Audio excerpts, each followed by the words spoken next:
എല്ലാവർക്കും നമസ്കാരം. PSC Challenger Pro, NET and JRF-ലേക്ക് എല്ലാവർക്കും ഹാർദവമായ സ്വാഗതം. ഇന്ന് നമ്മൾ പഠിക്കാൻ പോകുന്നത് കേരളത്തിലെ ആദ്യകാല പ്രതിരോധങ്ങൾ എന്ന വളരെ പ്രധാനപ്പെട്ട ഭാഗമാണ്. കേരളത്തിന്റെ ചരിത്രത്തിൽ വിദേശ ശക്തികൾ എത്തിയപ്പോൾ നമ്മുടെ നാട്ടിലെ ഭരണാധികാരികളും സാധാരണ ജനങ്ങളും അതിനെ വെറുതെ നോക്കി നിന്നില്ല. ആദ്യം പോർച്ചുഗീസുകാർ എത്തി, പിന്നീട് ഡച്ചുകാർ എത്തി, അതിനുശേഷം ബ്രിട്ടീഷുകാർ കേരളത്തിൽ ശക്തരായി. ഇവരുടെ ലക്ഷ്യം വെറും വ്യാപാരം മാത്രമായിരുന്നില്ല. ക്രമേണ വ്യാപാരത്തിന്റെ നിയന്ത്രണം, വിഭവങ്ങളുടെ നിയന്ത്രണം, രാഷ്ട്രീയ അധികാരം എന്നിവ നേടാനായിരുന്നു ശ്രമം. ഇതിനെതിരെ കേരളത്തിൽ പല ഘട്ടങ്ങളിലായി പ്രതിരോധങ്ങൾ ഉണ്ടായി. അതിൽ ഏറ്റവും പ്രധാനപ്പെട്ടവയാണ് കുഞ്ഞാലി മരയ്ക്കാരുടെ പോർച്ചുഗീസ് വിരുദ്ധ നാവിക പ്രതിരോധം, അഞ്ചുതെങ്ങ് കലാപം, പഴശ്ശിരാജയുടെ പ്രതിരോധം, വേലുത്തമ്പി ദളവയുടെ കലാപം എന്നിവ. ഇന്ന് നമ്മൾ ആദ്യം പഠിക്കുന്നത് മലബാറിലെ ആദ്യകാല പ്രതിരോധമാണ്. വാസ്കോ ഡ ഗാമയുടെ വരവ്. 1498 മെയ് മാസത്തിലാണ് വാസ്കോ ഡ ഗാമ കോഴിക്കോട് എത്തുന്നത്. ഇത് കേരള ചരിത്രത്തിലെ വളരെ പ്രധാനപ്പെട്ട ഒരു വഴിത്തിരിവാണ്. എന്തിനാണ് പോർച്ചുഗീസുകാർ ഇന്ത്യയിലേക്ക് വന്നത്? പ്രധാനമായും കിഴക്കൻ രാജ്യങ്ങളുമായുള്ള വ്യാപാരം നേരിട്ട് നിയന്ത്രിക്കാനാണ്. പ്രത്യേകിച്ച് കുരുമുളക് പോലുള്ള സുഗന്ധവ്യഞ്ജനങ്ങൾ യൂറോപ്യൻ വിപണിയിൽ വലിയ വിലയുള്ളവയായിരുന്നു. അതുകൊണ്ട് പോർച്ചുഗീസുകാർക്ക് ഇന്ത്യയുമായി നേരിട്ടുള്ള കടൽ വ്യാപാര ബന്ധം സ്ഥാപിക്കണം എന്ന വലിയ താൽപ്പര്യമുണ്ടായിരുന്നു. പക്ഷേ അവർ അധികം വൈകാതെ മനസ്സിലാക്കി, കേരളത്തിലെ വ്യാപാരം നിയന്ത്രിക്കണമെങ്കിൽ കേരളത്തിലെ കടൽ നിയന്ത്രിക്കണം. കടൽ നിയന്ത്രിച്ചാൽ വ്യാപാരം നിയന്ത്രിക്കാം. വ്യാപാരം നിയന്ത്രിച്ചാൽ രാഷ്ട്രീയ സ്വാധീനവും നേടാം. അങ്ങനെ അവരുടെ വ്യാപാര ലക്ഷ്യം ക്രമേണ രാഷ്ട്രീയാധിപത്യത്തിലേക്കും മാറി. കേരളത്തിലെ രാഷ്ട്രീയ സാഹചര്യം. ഇവിടെ ഒരു കാര്യം പ്രത്യേകം ശ്രദ്ധിക്കണം. പോർച്ചുഗീസുകാർ കേരളത്തിൽ എത്തിയ സമയത്ത് കേരളം ഒരു ഏകീകൃത രാജ്യം ആയിരുന്നില്ല. പല നാട്ടുരാജ്യങ്ങളുണ്ടായിരുന്നു. പ്രധാനമായും കോഴിക്കോട്, സാമൂതിരി, കൊച്ചി, കോലത്തുനാട്, കൊല്ലം, പുറക്കാട് തുടങ്ങിയ ശക്തികൾ.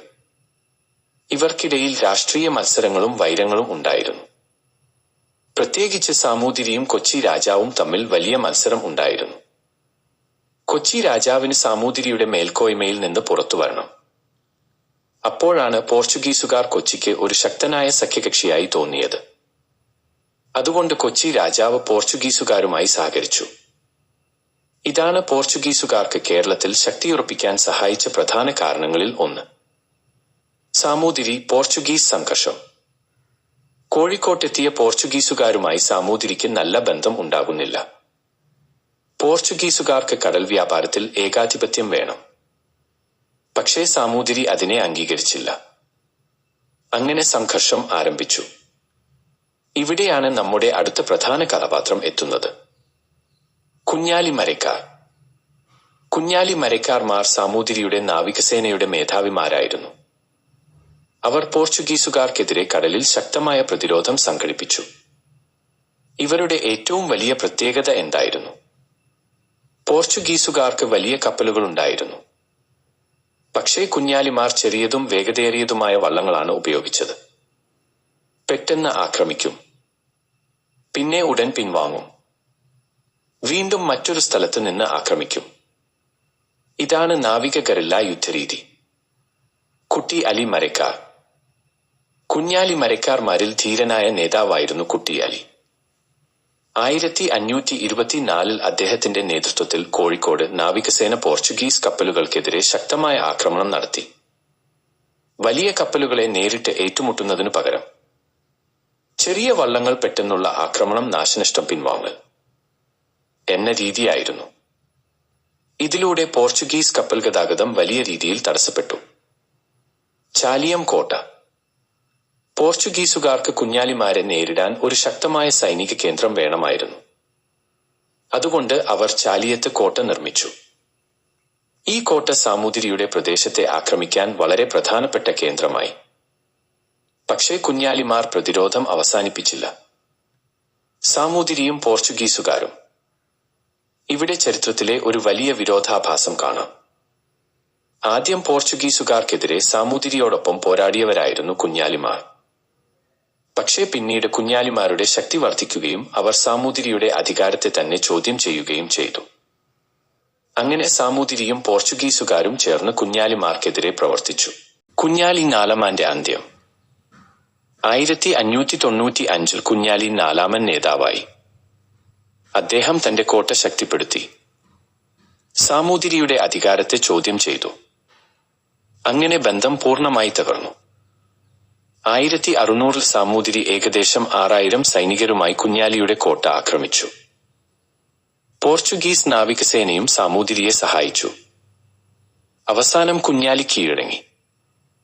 അദ്ദേഹത്തിന്റെ ജീവൻ രക്ഷിക്കാമെന്ന് വാഗ്ദാനം ചെയ്തെങ്കിലും ആ വാഗ്ദാനം പാലിക്കപ്പെട്ടില്ല. കുഞ്ഞാലി നാലാമനെ പോർച്ചുഗീസുകാർക്ക് കൈമാറി. ഗോവയിൽ വെച്ച് അദ്ദേഹത്തെ വധിച്ചു. ഇതോടെ കുഞ്ഞാലി മരയ്ക്കാരുടെ സംഘടിത നാവിക പ്രതിരോധത്തിന് അന്ത്യം കുറിച്ചു. ഇനി തിരുവിതാംകൂറിലേക്ക് വരാം. ഇനി നമ്മൾ പഠിക്കുന്നത് അഞ്ചുതെങ്ങ് കലാപമാണ്. ഇത് പരീക്ഷയ്ക്ക് വളരെ പ്രധാനപ്പെട്ടതാണ്. ഇംഗ്ലീഷുകാർ കേരളത്തിൽ വ്യാപാരം ശക്തമാക്കാൻ അഞ്ചുതെങ്ങ് തിരഞ്ഞെടുത്തു. 1684 ആറ്റിങ്ങൽ റാണിയിൽ നിന്ന് ഫാക്ടറി സ്ഥാപിക്കാൻ അനുമതി നേടി. 1690 കോട്ട പണിയാനുള്ള അനുമതി ലഭിച്ചു. 1695 കോട്ട പൂർത്തിയായി. ഇതോടെ അഞ്ചുതെങ്ങ് ഇംഗ്ലീഷുകാരുടെ പ്രധാന വ്യാപാര കേന്ദ്രമായി. കുരുമുളക് പ്രശ്നം. ഇംഗ്ലീഷുകാർ നാട്ടുകാരിൽ നിന്ന് കുരുമുളക് നിശ്ചയിച്ച കുറഞ്ഞ വിലയ്ക്ക് വാങ്ങാൻ ശ്രമിച്ചു. ഇതോടെ നാട്ടുകാർക്ക് വലിയ നഷ്ടമുണ്ടായി. പ്രാദേശിക അധികാരികളും ഇംഗ്ലീഷുകാരുടെ ഇടപെടലിൽ അസന്തുഷ്ടരായി. ഇങ്ങനെ പ്രതിഷേധം വളർന്നുകൊണ്ടിരുന്നു. 1721 അഞ്ചുതെങ്ങ് കലാപം. ഇംഗ്ലീഷ് മേധാവിയായ വില്യം ഗിഫോർഡ് പ്രാദേശിക ആചാരങ്ങളെ അവഗണിച്ചു. അദ്ദേഹം ഏകദേശം 140 ഇംഗ്ലീഷുകാരുമായി ആറ്റിങ്ങൽ കൊട്ടാരത്തിലേക്ക് പോയി. 1721 ഏപ്രിൽ 15 അവർ ആക്രമിക്കപ്പെട്ടു. എല്ലാ ഇംഗ്ലീഷുകാരും കൊല്ലപ്പെട്ടു. തുടർന്ന് കലാപകാരികൾ അഞ്ചുതെങ്ങ് കോട്ട ഉപരോധിച്ചു. ഏകദേശം 6 മാസത്തോളം കോട്ട പ്രതിരോധിച്ചു. പിന്നീട് തലശ്ശേരിയിൽ നിന്ന് ബ്രിട്ടീഷ് സൈന്യം എത്തി കലാപം അടിച്ചമർത്തി. ഇതാണ് കേരളത്തിലെ ബ്രിട്ടീഷ് അധികാരത്തിനെതിരായ ആദ്യ സംഘടിത കലാപമായി അറിയപ്പെടുന്ന അഞ്ചുതെങ്ങ് കലാപം. യൂറോപ്യൻ ശക്തികളുടെ സാമ്പത്തിക നയം ഇനി വളരെ എളുപ്പത്തിൽ ഓർക്കാം. പോർച്ചുഗീസുകാർ. പ്രധാന ലക്ഷ്യം വ്യാപാരാധിപത്യം, കടൽ നിയന്ത്രണം. പ്രധാന ഉൽപ്പന്നം കുരുമുളക്. കേരളത്തിലെ പഴയ അറബ്, ഈജിപ്ത് വ്യാപാര ബന്ധത്തെ അവർ ദുർബലപ്പെടുത്തി. അതേസമയം പുതിയ വിളകളും കൊണ്ടുവന്നു. കശുവണ്ടി, പുകയില, പപ്പായ, പേരയ്ക്ക, കൈതച്ചക്ക തുടങ്ങിയവ പ്രധാന ഉദാഹരണങ്ങളാണ്. ഡച്ചുകാർ. ഡച്ചുകാരുടെ പ്രധാന ലക്ഷ്യം വ്യാപാര ലാഭം. പ്രധാനമായും കുരുമുളകിന്റെ വ്യാപാര ഏകാധിപത്യം. അവർ സൈനികമായി വലിയ പ്രദേശങ്ങൾ കീഴടക്കുന്നതിനേക്കാൾ വ്യാപാര ലാഭത്തിനാണ് കൂടുതൽ പ്രാധാന്യം നൽകിയത്. ബ്രിട്ടീഷുകാർ. ബ്രിട്ടീഷുകാരുടെ കാര്യത്തിൽ വലിയ മാറ്റമുണ്ട്. ആദ്യം വ്യാപാരം, പിന്നീട് രാഷ്ട്രീയ നിയന്ത്രണം, അവസാനം അധീനത. ഇതാണ് ബ്രിട്ടീഷ് നയത്തിന്റെ പ്രധാന സവിശേഷത.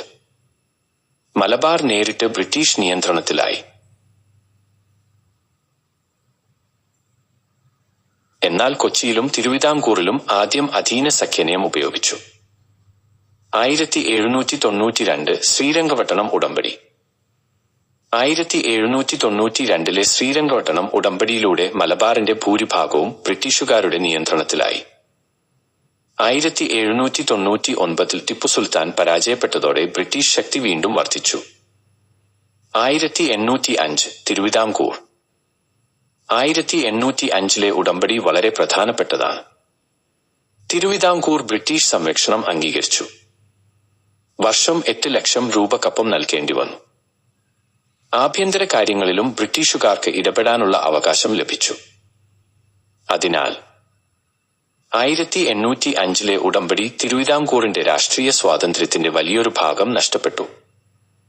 അവസാനമായി ഒറ്റനോട്ടത്തിൽ 1498 വാസ്കോ ഡ ഗാമ.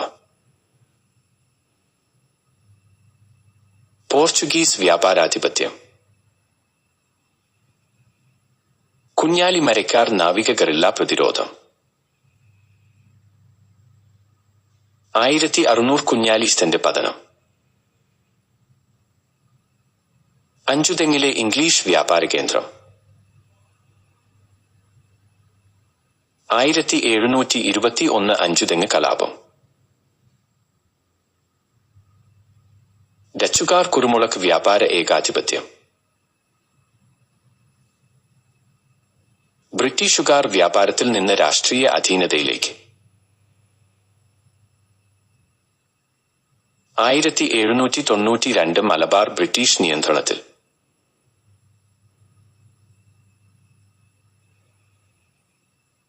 1805 തിരുവിതാംകൂറിന്റെ സ്വാതന്ത്ര്യം കൂടുതൽ പരിമിതമായി. പരീക്ഷയിൽ ഓർക്കേണ്ട 3 പ്രധാന പോയിന്റുകൾ. കുഞ്ഞാലിമരക്കാർ പോർച്ചുഗീസുകാർക്കെതിരായ നാവിക പ്രതിരോധം. അഞ്ചുതെങ്ങ് കലാപം 1721 ബ്രിട്ടീഷ് വിരുദ്ധ ആദ്യ സംഘടിത കലാപം. 1805 ഉടമ്പടി തിരുവിതാംകൂറിൽ ബ്രിട്ടീഷ് ഇടപെടൽ ശക്തമായി. പഠിക്കൂ, വിജയിക്കൂ, ചരിത്രം കീഴടക്കൂ. ഇത് PSC Challenger pro net and JRF. Subscribe ചെയ്യൂ. അടുത്ത വീഡിയോയിൽ വീണ്ടും കാണാം.